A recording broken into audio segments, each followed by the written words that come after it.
نفری که قربانی میکند گفتن باید که خلاص موی سرش نگیرد یا موی از ریشش کم نکند یا ناخونهاش نگیرد. آیا مقصد در همین مسئله جواب این چی است؟ آیا مقصد همین خیل فرموده از نزد الله و رسول ما داریم؟ گفته سوال میکنن. من در ابتدا اول همین مسئله را برای شما گفته گذارم. من برادران عزیز حدیثی را که جناب امام مسلم در رقم 1977 حدیث آورده است از ام سلمه رضی الله عنه ان النبی صلی الله علیه و سلم قال اذا رأیتم هلال ذی الحجه و اراد احدكم ان یضحی فلیمسک عن شعری و اظفاری. ام سلمه گفت که پیامبر گرامی فرمود که هرگاهی که شما در دهه ذوالحجه قرار گرفتین، یعنی علاقه حاضر خیلی که ما در همون دهه ذوالحجه ایم و کسی که از بین شما اراده دارد که من حتما روز عید قربانی میکنم، یعنی این فقط اشاره به آدمای قربانی کنن. کسایی که قربانی میکنن برای آدمایی که قربانی نمیکنن این حدیث هیچ به اونها ربطی نداره. هرگاهی که اگر شما خواهید که قربانی کنید، حضرت گفتن که شما از گرفتن موی سر یا موی ریش یا موی برود، یعنی هر یک مقصد گرفتن از وجود ما، از هر یک مقصد گرفتن موی در هر جای از بدن ما قرار دارد، حضرت گفتن باید که شما باز ایستید، همچنان ناخونهاتون هم نگیرید زمانی که اگر شما اراده قربانی کردن داشته باشید. ولی برادران عزیز، بله این حدیث پیامبرمان هست. این چیزی که من خواندم در معتبرترین کتابای ما و شما صحیح مسلم این حدیث آمده است.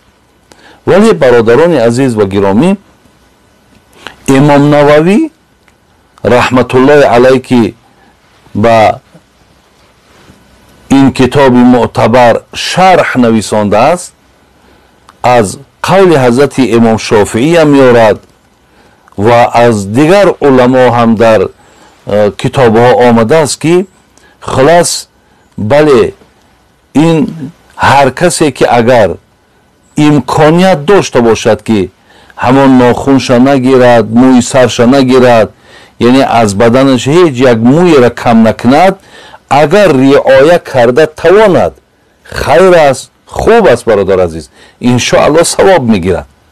لیکن اگر کسانی که امروز بسیاری آدمایی هست که خلاص اراده قربانی کردن دارن، لیکن باید هر روز اونها مقصد ریش هم بگیرن، موی سر هم بگیرن، یعنی در جایهای موظفن، در جایهای مثال کار میکنن، یا اینکه مقصد برای اونها همین شرایط نیست. اگر اینها ترک هم که کنن، در این جهگان گناه بر اونها نویسانده نمیشه. یعنی اگر این عمل برای یعنی انجام دادنش ده مقصد ثواب میگیری، اگر انجام هم که ندادی گناهگار نمیشه. یعنی یک امر مستحب است، یک امر مندوبه، یعنی با کردنش ثواب، با نکردنش برادران عزیز گناهگار نمیشیم. همین قدر دانین که کسی امکانیت دارد موافق حدیث عمل کند، انشاءالله ثواب میگیرد. لیکن اگر امکانیتاش نباشد، شما اگر ناخونهاتون هم که گیرین، یعنی برخلاف این حدیث هم که اگر کار کردین با ترکش گناهگار نمیشین. این یکی از مسئله هایی است که امروز بسیاری از برادرای ما در اطراف این میپرسند. دیگر مسئله هایی که برادران عزیز و گرامی من میخواهم برای شما صحبت کنم درباره حکم قربانی، یعنی اولا همین قربانی را حکمش چی است؟ برادرای عزیز، البته در فقهای ما و شما، دانشمندای ما و شما، انا بجوز حضرت امام ابو حنیفه دیگرها ایرا حکمش به سنت رفتگیان، یعنی به سنت مؤکده رفتگیان. ولی نزد حضرت امام ابو حنیفه رحمت الله علیه صاحب مذهب ما و شما حکم برادران عزیز واجب دارد.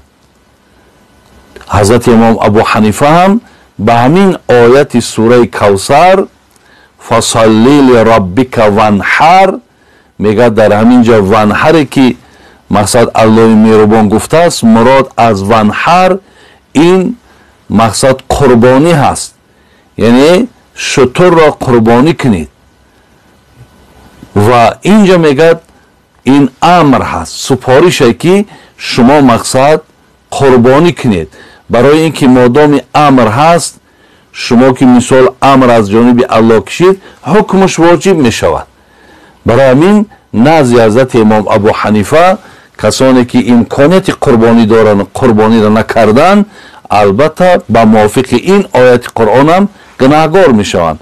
دیگر حدیثی هم که داریم، انا هم بگیم حضرت امام ترمذی میارد، میگد که و اقام النبی صلی الله علیه و سلم بالمدینه 10 سنین یضحی کل سنتین. میگد حضرت عبدالله ابن عمر میارد حدیثه. حضرت عبدالله گفتن که 10 ساله که پیامبرمون در مدینه منوره بود، حضرت مقصد چیکار میکردن؟ هر سال قربانی میکردن. و این خاطر هرگاهی که مثال اکو دانشمندای اسلامی چی میگن؟ میگن یعنی مداومت، بردوام کردن هر یک کار وقتی از جانب پیامبر گرامی کی شد، او حتما برادرای عزیز مقصد حکم واجب میگیره. زیرا که پیامبر همین 10 سالی که در مدینه اقامت کردن، در همین 10 سال هر سال حضرت قربانی میکردن.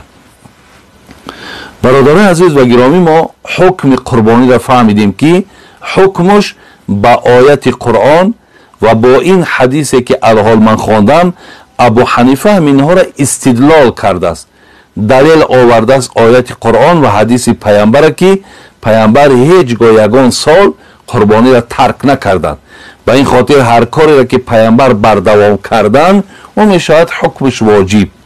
چگونه که پیامبر گرامی اگر نماز تراویح را، چیزی که در زمانهای روزهای تراویح ما صحبت ها داشتیم، اگر به شرطی که امیران بردوام میکردن حکمش واجب میشید. برای همین یعنی دلیل هایی که حضرت امام ابو حنیفه آوردن برادرای عزیز انامین است. مسئله که قربانی با کی واجب میشود، یعنی کیها حق قربانی کردن دارند؟ میگد قربانی بر هر یک شخصی که مسلمان باشد، عاقل باشد، با عقل باشد، بالغ باشد، یعنی با بلاغت رسیدگی باشد، کودک نباشد، با بلاغت رسیدگی باشد و مقیم باشد، مسافر نباشد. هرگاهی که میگد ثروت داشته باشد، بر او واجب میشود. فرق ندارد که آن ثروت پولی نقد باشد یا زر زیور باشد. برادرای عزیز، من معنا کردیستم، به همین خاطر مادامی که معنا هست من برای شما معنا کردیستم، ساده کردیستم که گفتیم قربانی بر یک آدمی که عاقل، عاقل به معنای دیوانه نیست، یعنی از نعمت عقل برخوردار، دویم بالغ، به بلاغت رسیدگی، یعنی کودک نیست. سیم چی؟ سیم گفتیم انا مقیم باشد، یعنی مسافر نباشد. و دیگر اینکه مقصد مالش ба закот расида бошад. новобаста мақсад ӯ аз пули нақд дорад ё ин ки ягон зару зевару ягон хонаву ягон замину яъне дорад, чизе дорад ки агар ӯро ба пул иваз кунад, инам мақсад гӯем ҳамон соҳиби нисоб мешавад. яъне ҳамон пули закота ҳам гӯем фақат дар шакли нахта надорад, лекин мол сарват дорад. дар гардани инҳо қурбонӣ кардан воҷиб аст.